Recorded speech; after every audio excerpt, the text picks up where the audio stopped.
Yeah, me too. I'm like, wow. Okay. Hello, everyone. Welcome. Welcome, welcome. If you would like, use the chat to tell us where you're tuning in from. And if you choose all panelists and attendees, everyone will be able to see your response. If it's just panelists, that's fine. Then Renee and Dan and Mark can see where you're tuning in from. Let us know. And once we have a few of you logged in, we will get started. Renee and I are in Seattle, and Dan and Mark are in London. Toronto, hello, welcome. Seattle, hi.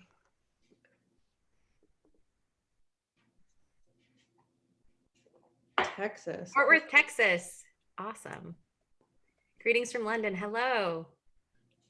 Yeah, you'll be drinking your wine at a reasonable hour. But I guess in these times, there's no such thing as a reasonable hour. Any time is reasonable. Anchorage, hello, welcome. Seattle, Finney, hello, hello. Bellingham, all right. All right, so we are about a minute in, so we're going to go ahead and get started. And I know more people will join us. Thank you so much for being here today. I'm Laura Hamilton.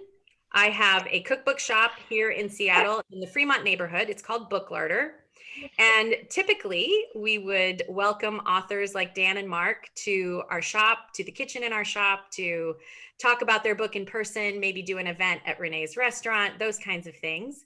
Right now we are doing our events over Zoom.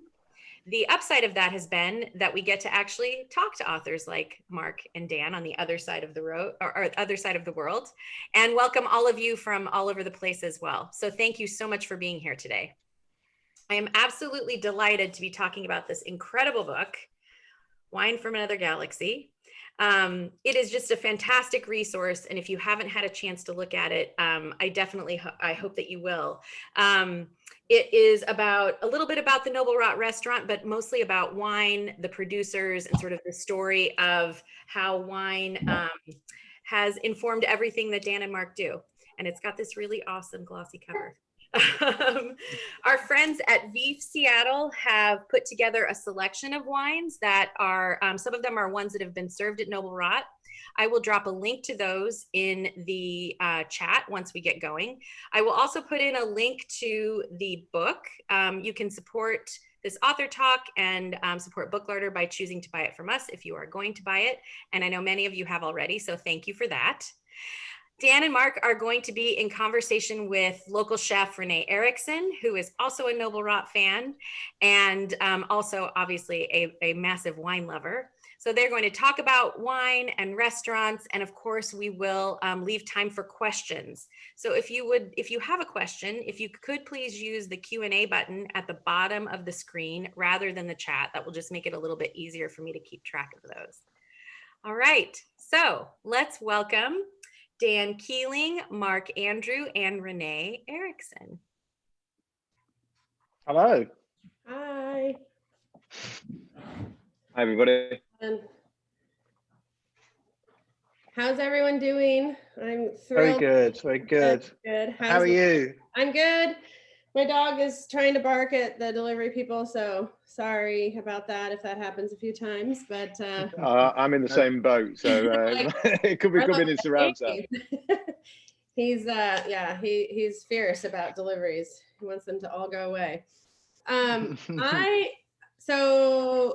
Thank you. I'm so thrilled to get to talk to you both about your book, the magazine, your restaurants. I feel like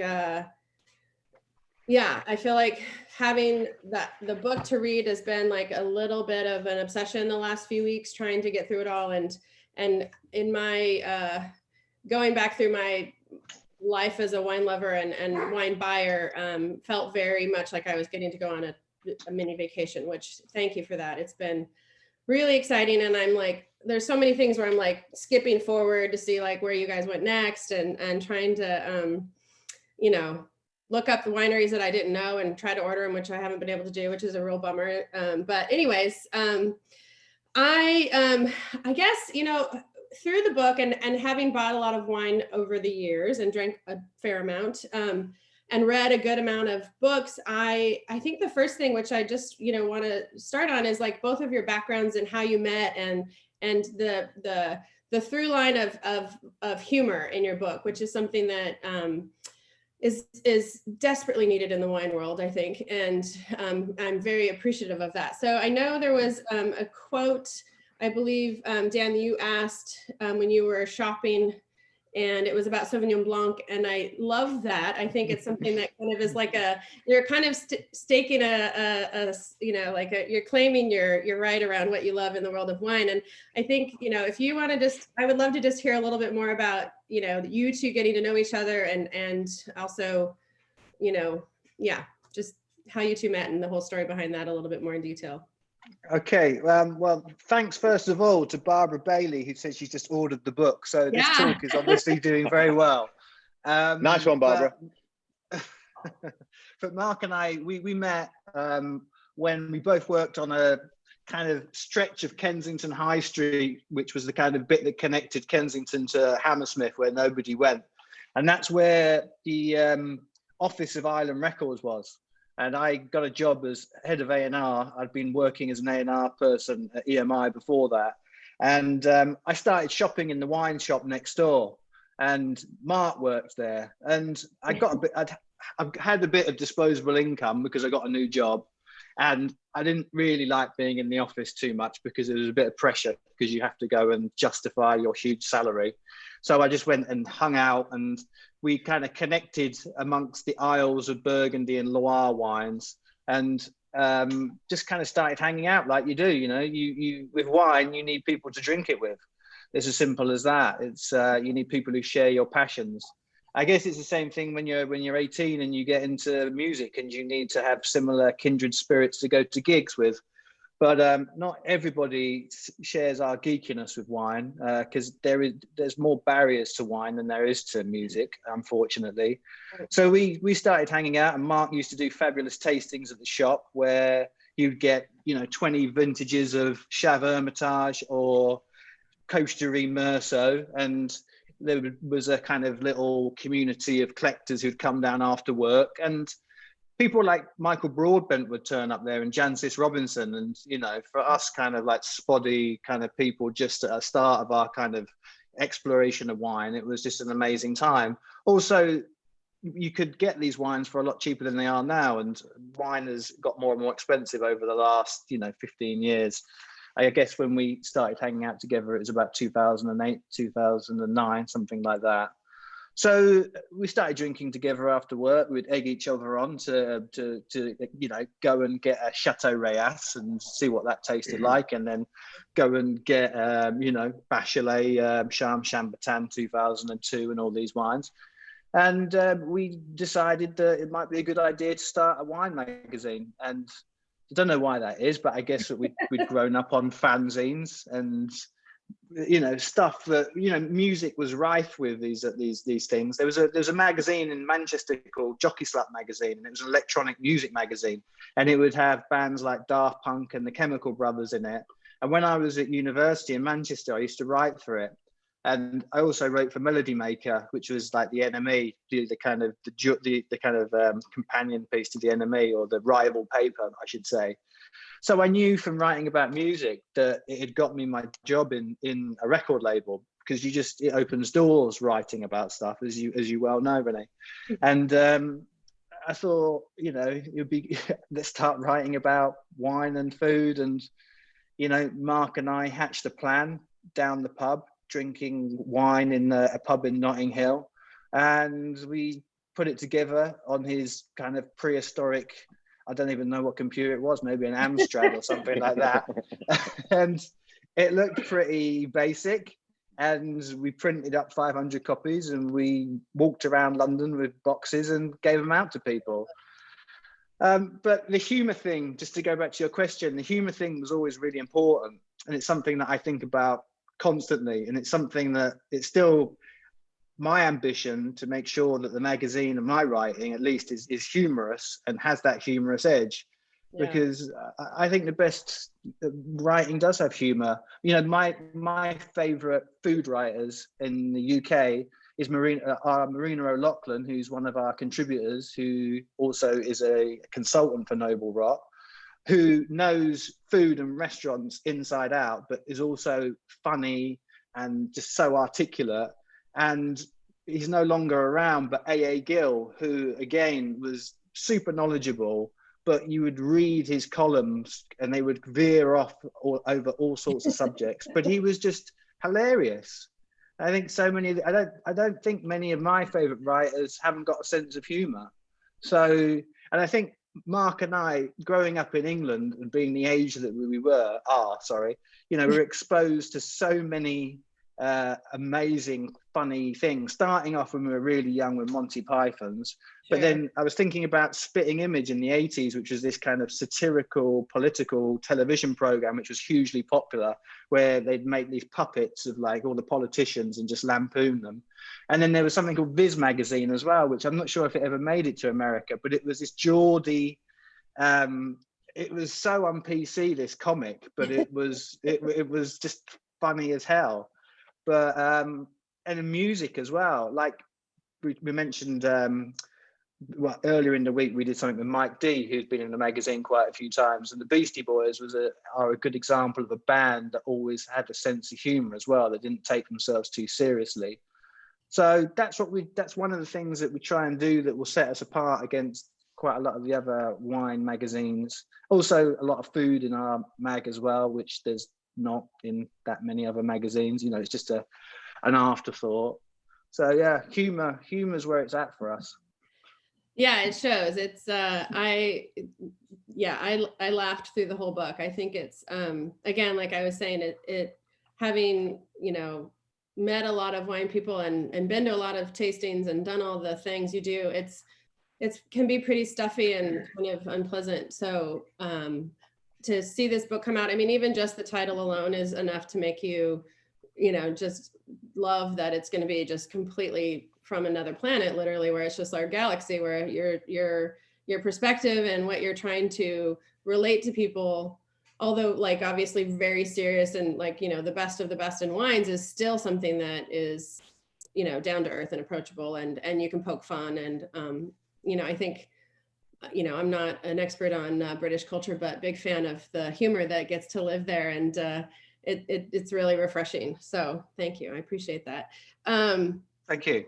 Yeah, thanks. it's just yeah, I can't say it enough. Where, you know, wine, sometimes everything about, you know, I think particularly restaurants and wine and how they end up kind of being so serious, I think makes it just way more complicated for guests to feel comfortable and to want to participate in it. And I think promoting the stuffiness that already is out there is just, I think it backfires in what we're trying to do. And I, you know, like skipping ahead a little bit, like just to talk about Noble Rot and the restaurant, I think, or restaurants, is the second one open currently? I don't remember. It is, okay.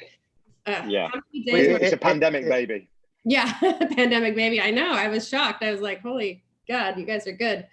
That's a thing, you know, like I obviously have restaurants, and most of them, all of them, I think are trying to be, you know, welcoming and warm in a way that I found very familiar in Noble Rot. And I guess you know, like if you want to talk about, you know, choosing wines, how you know, like broadly speaking, I think selfishly, I want to just hear how you staff your people and how you know, like you have the, where is it? The lexicon of usefulness, like how much of that is like drilled into their head? Because those are like really specific topics that I think make the idea of having to like name the fruit business that, or name, you know, all of the things that we expect to be able to do when we taste wine, like broadens that. And I'm Mark, if you want to just talk about, you know, the wine list at the restaurant and how you know, yeah, the intentions. Yeah, it's interesting the point that you just made there about how people interface with the wine, and you know, some people get this fruit and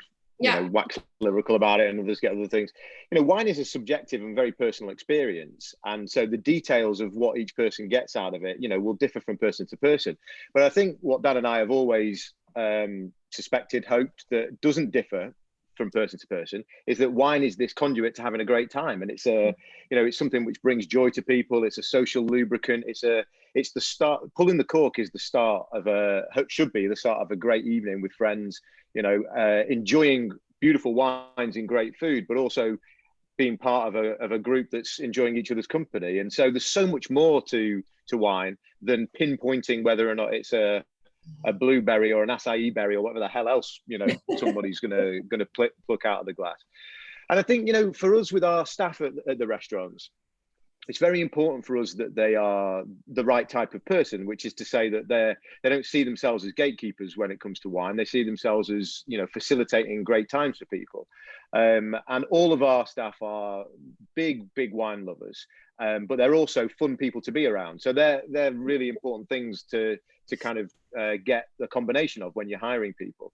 And we spend a lot of time talking about the fact that, you know, a Noble Rot experience is not about one-upmanship. It's not about who knows the most about the Grand Cru vineyards of Burgundy. It's about having a great time, and it's about enjoying beautiful artisanal wines made authentically by people who really care about what they're doing, and then partnering that with wonderful food and a really great atmosphere. That's what we hope the Noble Rot restaurant experience will be like. Those are the experiences Dan and I get to have when we travel around, and we try and write about them in the magazine in a way which can, you know, hopefully bring them to the readership. And then we have the opportunity in the restaurants to actually turn that into a real life experience. So, you know, there is all of that in terms of the atmosphere and the joy that we want to try and create, and the happiness and the good times. But then in terms of actually choosing the wines, you know, we have an ethos, which we don't want to get too, you know, highfalutin about, but the reality is that we love authentic, well-made, wines that are made by people who really care about what they're doing and care about the place that they're making it. They've got to be representative of the place that they come from, and they've got to be interesting. There's got to be something about what's in the glass that makes you want to take another sip and makes you want to talk about it with your friends.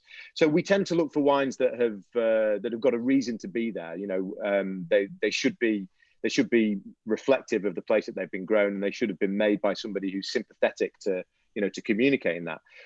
But there are other things as well. You know, we love Burgundy. We bonded over our love for Burgundy, and white and red Burgundy are the biggest selling wines in the restaurant in terms of the categories. So we spend a lot of time thinking about what Burgundies we can track down for the list. We spend almost as much time drinking whatever Burgundies we can pluck off the list as well. But it doesn't just end there, of course, you know, because that sort of the things that we love about Burgundy, small domains, terroir focus, you know, they're true of so many other places. So as long as those values are reflected in other wines, we're always searching all over the world for great bottles to serve.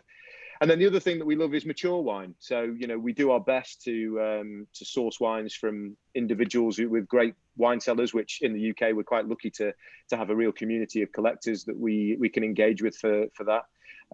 We search wines out from auction houses across Europe or from merchants that get access to really interesting collections. And so we try and go a little bit further than some other people to find things that are a little bit more hassle to track down, but hopefully our customers and the guests in the restaurant get the benefit of that.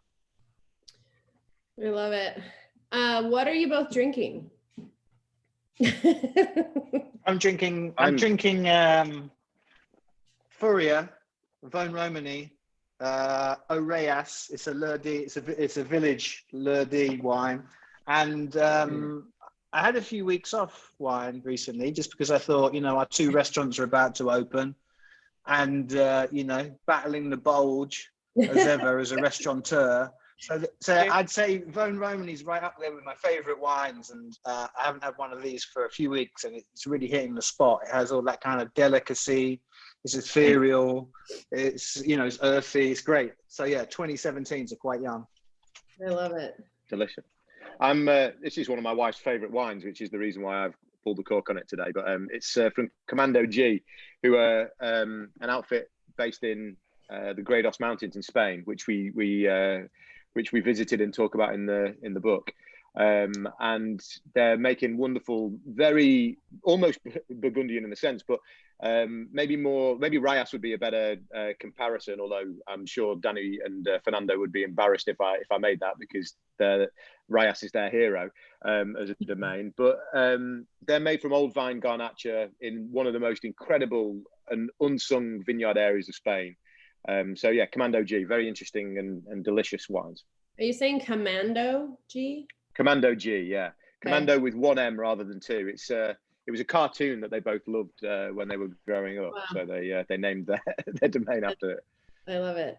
Well, that was kind of a next question was part of the book. Obviously, the beginning is, you know, the primer on what wine glass to have, and all the nitty gritty of what wine tasting and conversations around it. But for me, like I said, I kind of kept skipping ahead into the stories and the stories about the vignerons and the parties. And so I would love to hear, you know, a little more juicy detail about the Burgundian party, what you guys were at, and just what that was like. I know the singing is ridiculous and fabulous there. And, you know, the closest I've been to something like that was maybe at, there's a Pinot Noir festival in Oregon where everyone brings their old vintages, but I can't quite imagine what it would be like in Burgundy with what you were talking about. So yeah, I don't know if you have a favorite story from the time.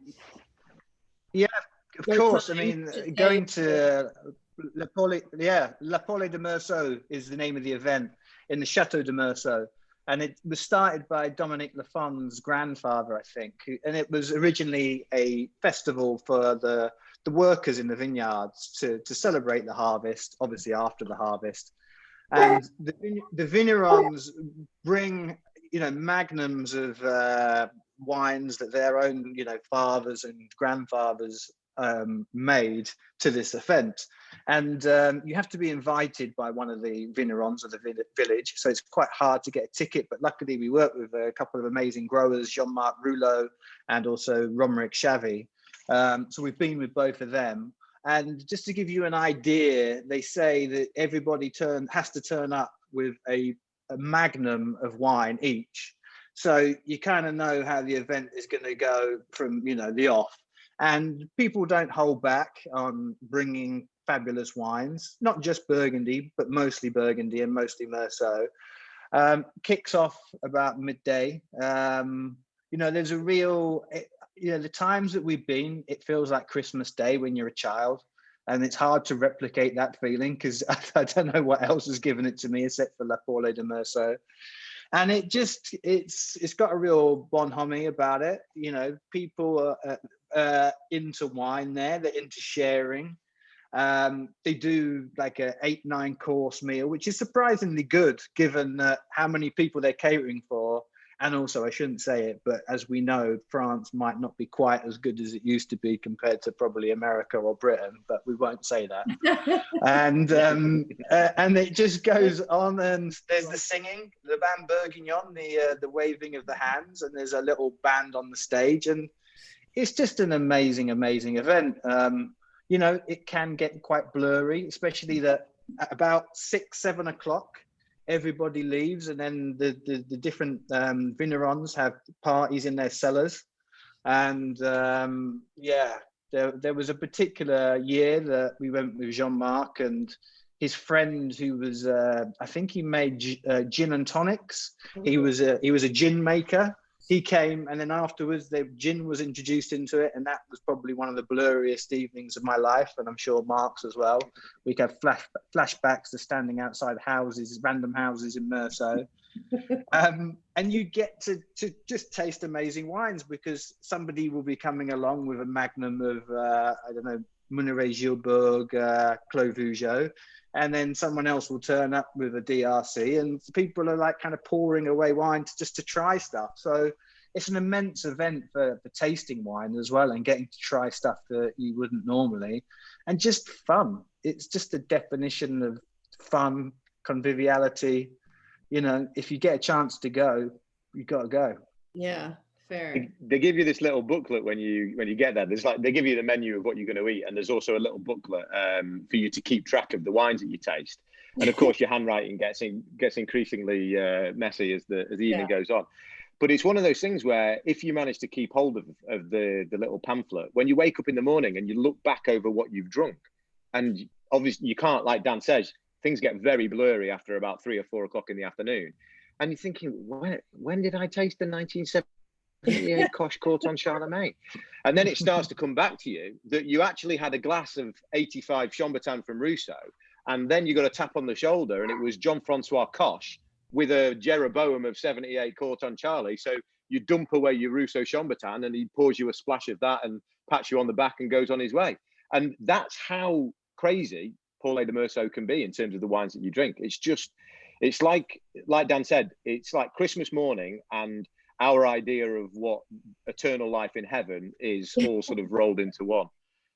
And you know, one of the things that I really like about it as well is that because we're sort of the guests from across the channel, and like Dan says, it's a vignerons party, and so they have a lot of the people who are local to Meursault who work in the domains.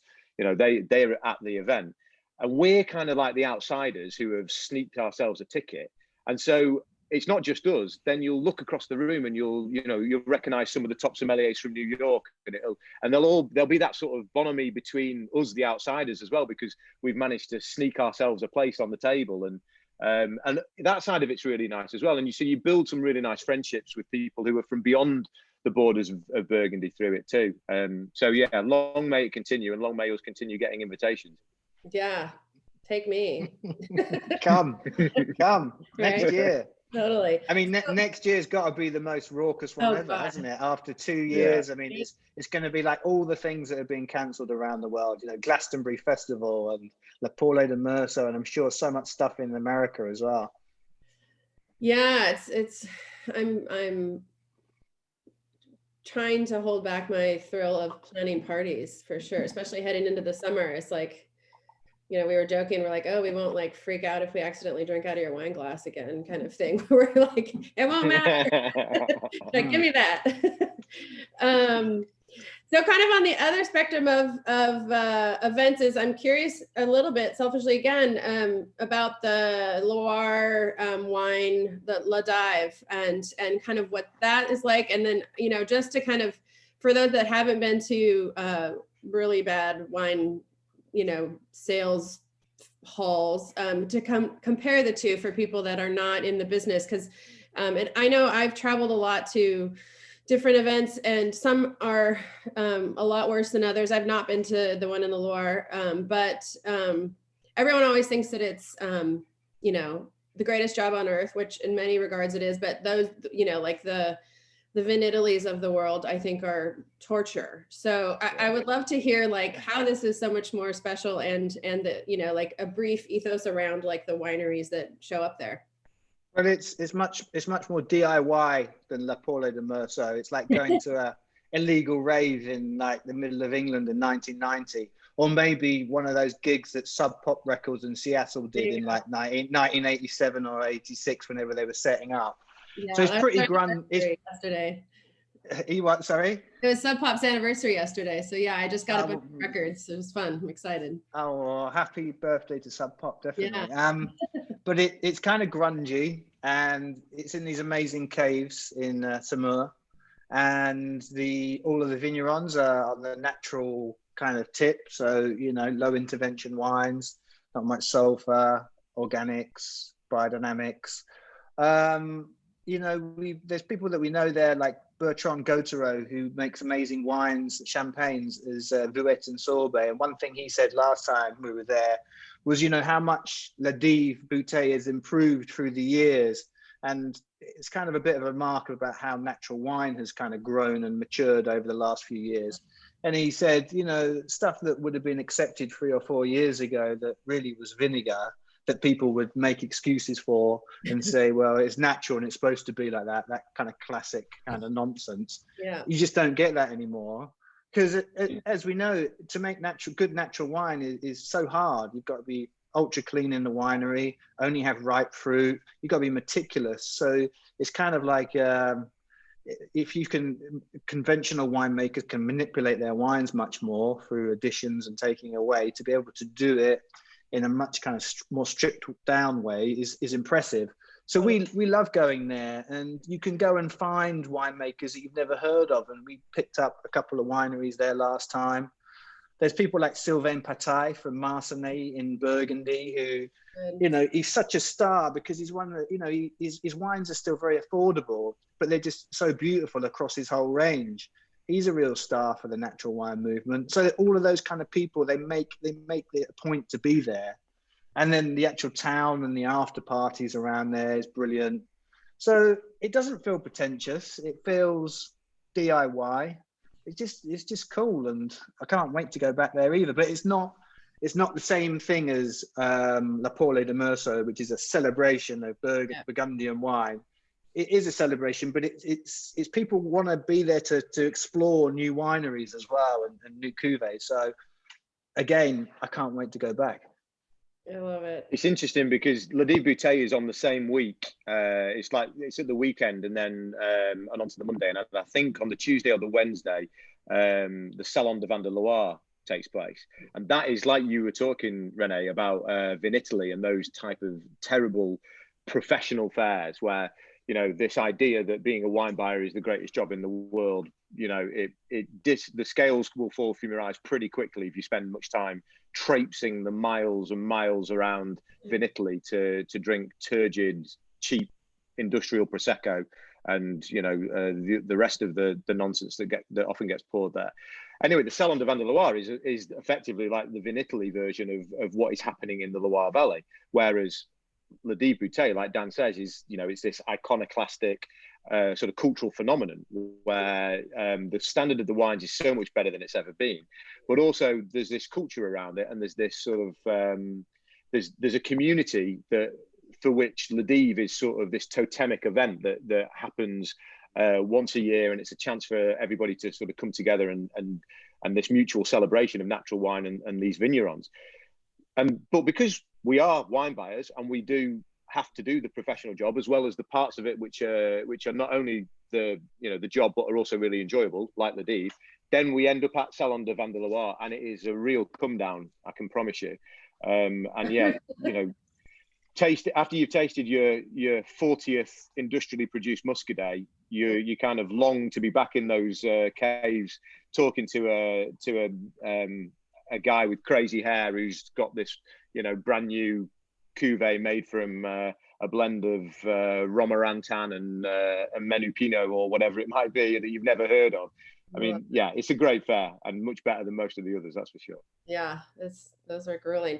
Well, the quote that that I giggled the most about, I think, in regards to this sort of thing, was the Amy Winehouse quote in the book about pouring bleach in her ears, listening to Dido. So I can imagine similar feeling. So Barbara Bailey, who has recently bought your book, has a lot of good questions, which one of them I think kind of speaks to this a little bit, but I'm going to go through them because I think they're pretty funny and very poignant.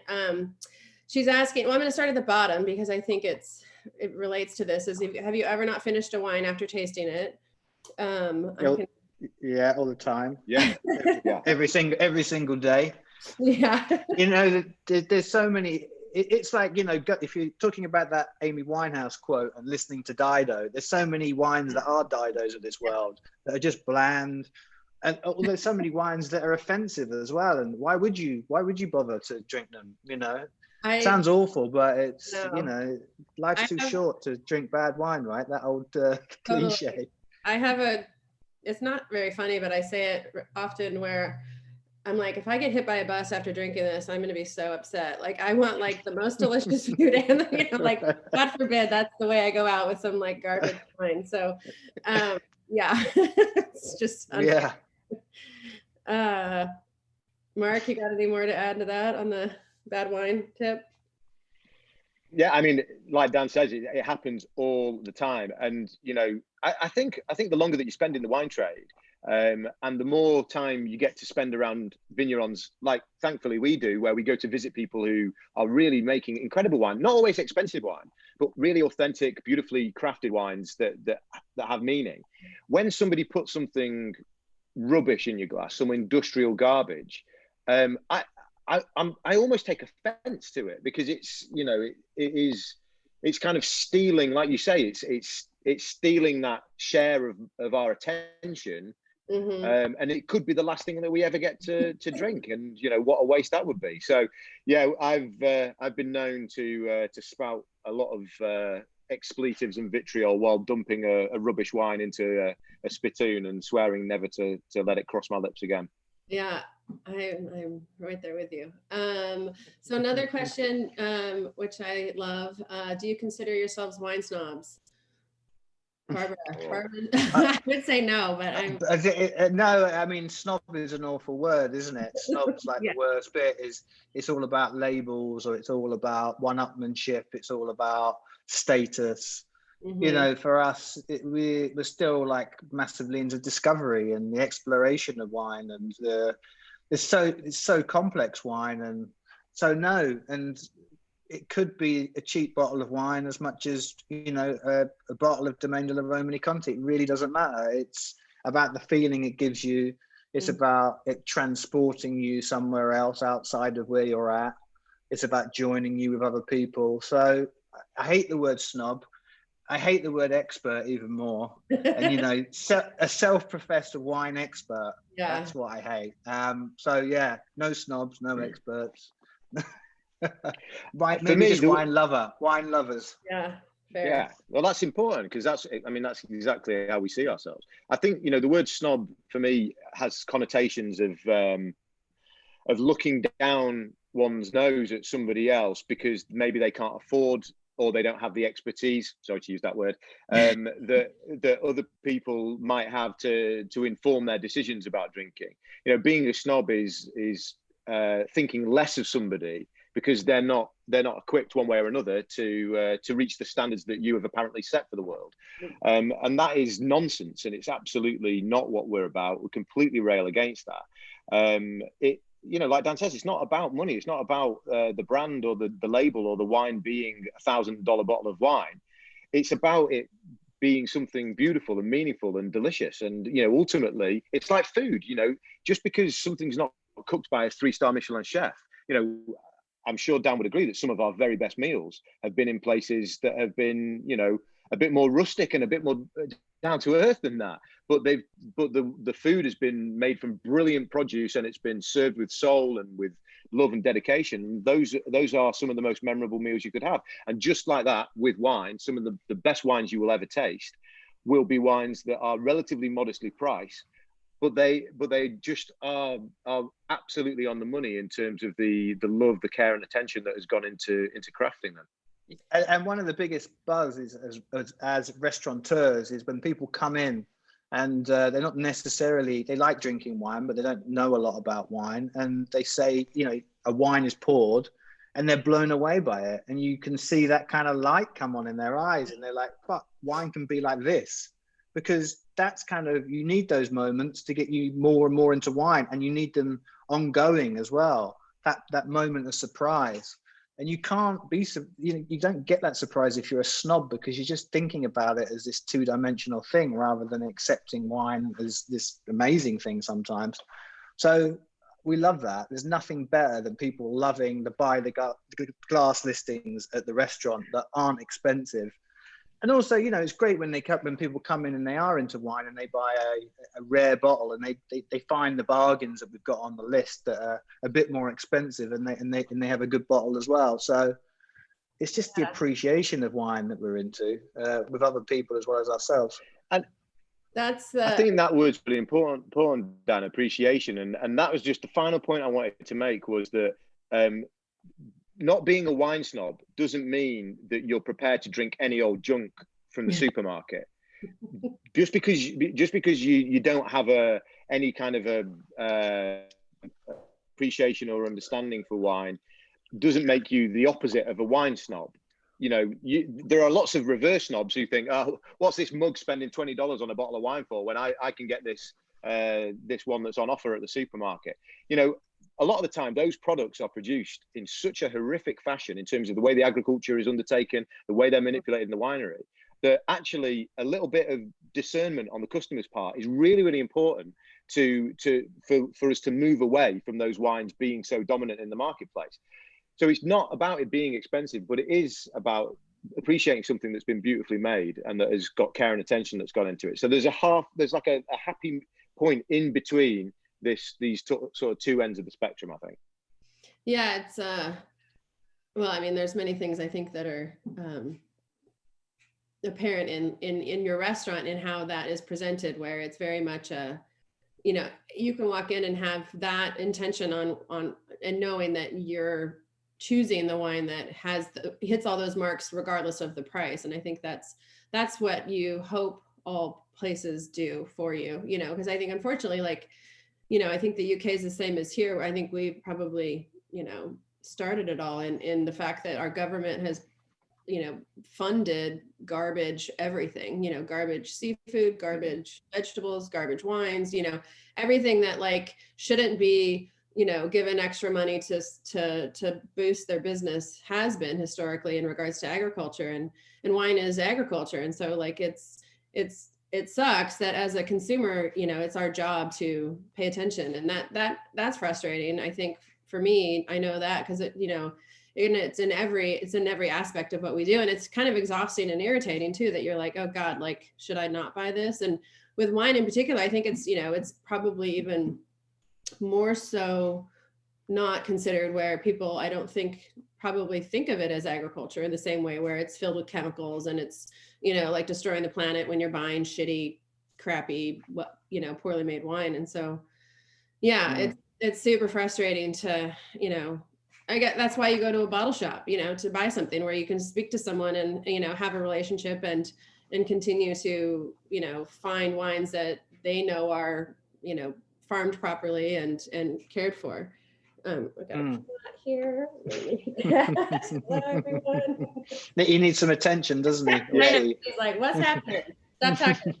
So, and that, I was going to say too, there's that great bit from Marina, you were talking about her earlier, but like that's all she says in this is she's just like, I want you to bring me like an inexpensive glass of white wine that, I will love. And I think trusting a place like that is such a huge compliment, to be able to walk into your restaurants, or now, excitingly, your new wine shop eventually, and being given something that is, maybe outside your comfort zone, or maybe something you've never had, and have them, come back and buy another bottle or buy a case or whatever. So I love that. Yeah. We're all looking for something new.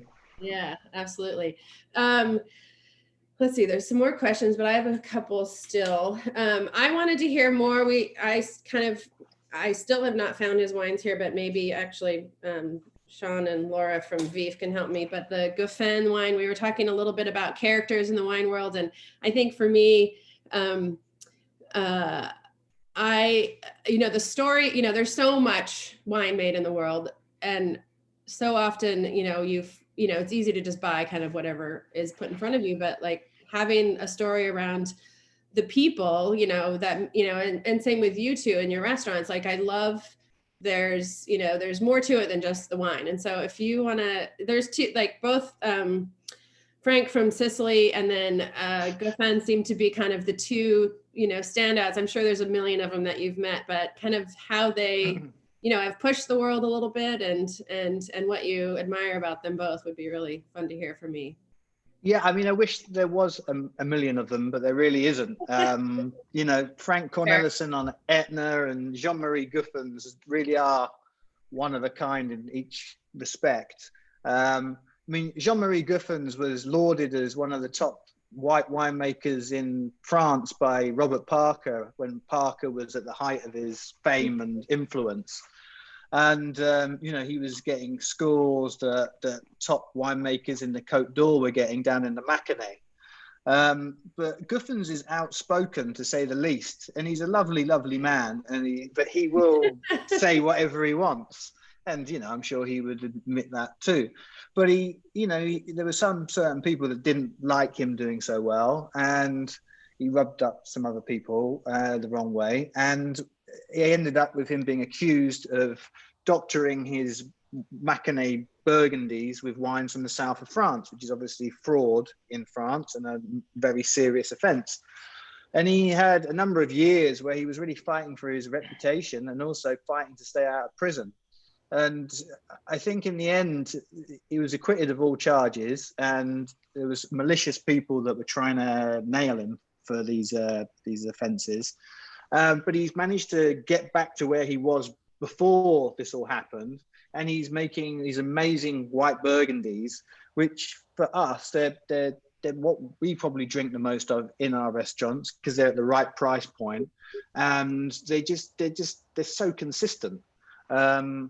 You know, there's a lot of great white wine makers in Burgundy, obviously, but as you get to Puligny Montrachet and Chassagne Montrachet and Corton Charlemagne and all these very prestigious appellations, the price goes up accordingly. So it's more difficult to recommend them as an everyday drink to people who are looking for a bottle of about £60 or £70, whereas Guffen's wines just really fit. You know, they're just perfectly poised, but like everything, they're going up in value. So we won't be able to offer them for too long. But if you can find out, I don't know who imports his wines in America, but I'm sure there's much more known people around here that'll be able to tell me. So. And Cornelison is, I mean, he's a real darling of the natural wine movement, and he was somebody that when Mark and I started drinking together, we were really into his wines, not necessarily because how they tasted, but just how mad they were. And they came in these transparent, I mean, kind of clear bottles with really cool text on them, like almost Japanese inspired fonts and stuff. And his early vintages, his ambition, he said, was to make a wine that tasted like liquid rock. Mm-hmm. And he didn't want any fruit, because fruit was something that, you know, wasn't for him apparently. And these early vintages, you'd hold them up to the light and they would glow fluorescent pink, and they would have lumps of what looked like lava floating in them because he didn't filter at all. And you taste them and they were challenging. I mean, going back to that thing about Le Dive Bouteille, where Bertrand from Vouet and Sorbet was saying that stuff that was, you know, 5 years ago, you know, accepted 5 years ago, that was a bit kind of vinegary, would not be accepted now. And I think that it was the same with Frank, really, because I think even talking to him, he knows his early vintages aren't nearly as good as his current vintages, because his current vintages have come much more back to the middle ground. Yeah. I mean, they're still left field. Don't get me wrong. If you pour them for your Auntie Gladys, she's not going to like them. but and you go and see him, and he's a character, and you know, he's a kindred spirit with Guffens in some ways. He's Flemish. Yeah, he's from Belgium, so he's just outspoken, funny. You know, he's a man on a mission. He's got all these different vineyards all over Etna, and he's trying to map them a bit like Burgundy's mapped into different vineyards, and trying to define different terroirs. And he's getting there. And he's, you know, obviously when you're a vigneron, you've got to think in generations and who you're going to pass your son or your daughter, hopefully will take on your mission. Yeah. But I love that about these vignerons. They're people on a mission. Yeah. I remember with Frank Cornelison when we were up at the top of Becky, which is one of his best vineyards. It's where he makes magma from. And we sort of went over the crest of the hill, and there was a portion of it that he'd replanted and was very young vines. And we said, "Oh, you know, what's going on here? What have you planted here?" He said, "Oh, I've planted Riesling." We said, "Riesling on Mount Etna? God, wow. Okay, I mean, is that because you really love Riesling?" He went, "No, I fucking hate it."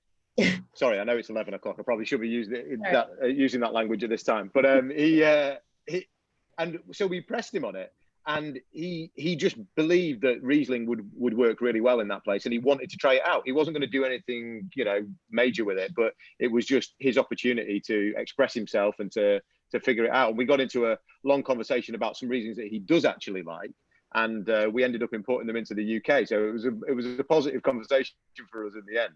But he's that kind of guy where he will not be told from one side or the other what he should be doing. He will do it his own way. He will find his own path, and he's a fascinating guy to spend time with. I love that. I think we need more people that aren't following someone else doing stuff. It's nice. Let's see, a couple more questions. Do you two spend time at your restaurants, and can we bump into you when you're there, or if we come? Yeah, we're in there like a couple of times a week. Now we've got 2 restaurants, so you know, it's a dream. You know, you've got your own restaurant, you can go and meet friends there. Obviously, you need to eat in your own restaurant. I mean, I can't remember who the chef was, but he was a Michelin starred chef in the UK, and he's probably got 2 stars, and he was, pretty serious. And in an interview, he said he'd never eaten in his restaurant once as a customer in like 7 years. And I just thought, how can you run a restaurant like that? It's so important to go in there and to see how the atmosphere is, to see how the staff are dealing with the room. How long does it take for wines to come out of the cellar? Is the food, is it consistent? You've got to be in there all the time. So, we're in there a lot. But then it's important to go to other people's restaurants. Outdoor spaces are opening here in 10 days time. And, the joy of being in a restaurant and having somebody, come up and ask you, would you like, what would you like to eat and what would you like to drink, and have it brought over and the washing up done is just such a joy. So it's, you just, if you're a restaurateur, as you know, Renee, it's just about, you just got to love restaurants. And our new place in Soho is somewhere that we spent probably more time than Lamb's Conduit, our first restaurant. But it feels in a way that we're kind of almost relaunching both restaurants. It's kind of a similar feeling to opening a restaurant, not so much in the PR, but just the feeling of everyone getting match fit again. So yeah, definitely. We're going through that right now, where we're getting ready to open, and it's especially ones that have been closed for a year. It's basically a brand new restaurant. So all the stuff's there. Well, some of it we poached and moved all around and sold every last lesser cost bottle of wine just to try to get rid of inventory during the last year and not buy more. Oh, did you? Yeah, right. We kept some of the, the more expensive stuff people weren't really buying anyway, so it sort of just was happenstance. But yeah, it was pretty rough going for a while. So we were like, sell it, sell it all. I think it was a different experience in America than it was in the UK, because the government didn't give any help to restaurants, did it? They did eventually, but it took a really long time. We had a president that gave 0 shits about it. So sorry, anyone who's a fan, but there you go. That's my opinion. Just see 35 participants drop off the bar. Yeah, right. I know. Sorry, Laura. Yeah. They were all drinking a glass of Trump Chardonnay while they were watching. That's me being influenced by the last 2 winemakers you just spoke about. So it'd be like, and there you go. I have just a couple kind of silly questions. Desert island wine region. I'm assuming it's Burgundy for you too. Yeah. Burgundy, yeah, it's got to be. It's the place that we love to go to the most, and infinitely fascinating. And the people are great. The wines are great. Just what's not to love about Burgundy? Yeah. Fair. It is worth saying though that there are a lot of other places that we do love to visit. We do go to Burgundy a few times a year, but we are. Speak for yourself, mate. Speak for yourself. We are. Well, that wasn't the tone you were taking in Tuscany when we were there a little while ago. You were a big fan of that, weren't you? Yes. So yeah, I think we are very lucky that we get to travel a lot, and I think if we were. Burgundy would be the desert island wine list, but we could probably come up with a few contenders, I'm sure. Yeah. This morning I was thinking about being in London versus Seattle, and I was really envious of how easy it is to go to Burgundy or go anywhere in Europe to drink wine. I was like, God, you could just go for the weekend. Like, how fabulous is that? I think. Yeah. No, it is an amazing privilege.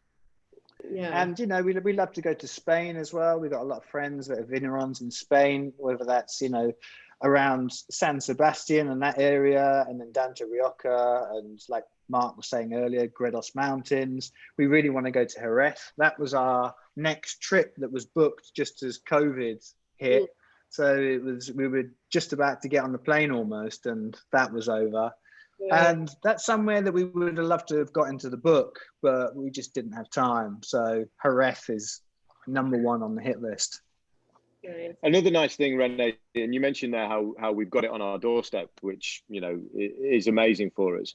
And often because we prefer to jump on the Eurostar if we possibly can, just because it's just so much nicer than going to the airport. So Paris is kind of this conduit that we often sort of come back through Paris.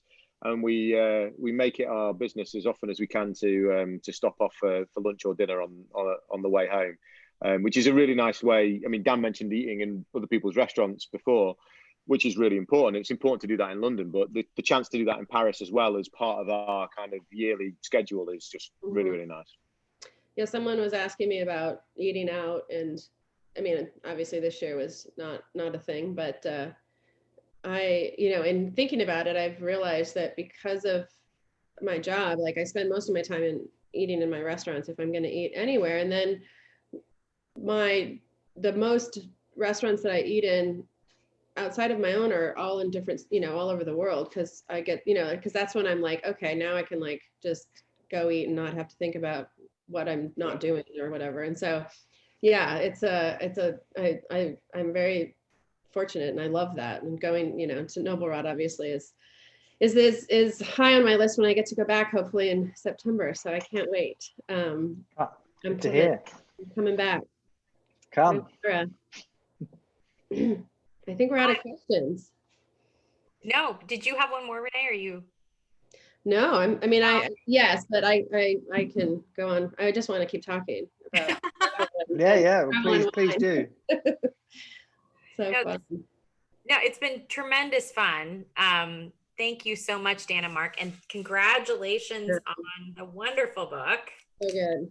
Thank you, Renee, Thank you. for your time. We can't wait to see both of you in London because we never visit without a trip to Noble Rot. So yeah, and now we can stock our Airbnb with wine from your wine shop too. So perfect. Double win.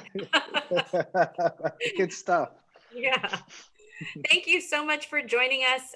The book, of course, is available at booklarder.com. And if you've been interested in the wines you've heard about, you can try some of them and also just some similar ones at Veef in Seattle. And I put the link to that in the chat, but you can also just check their website for their special selections inspired by the book.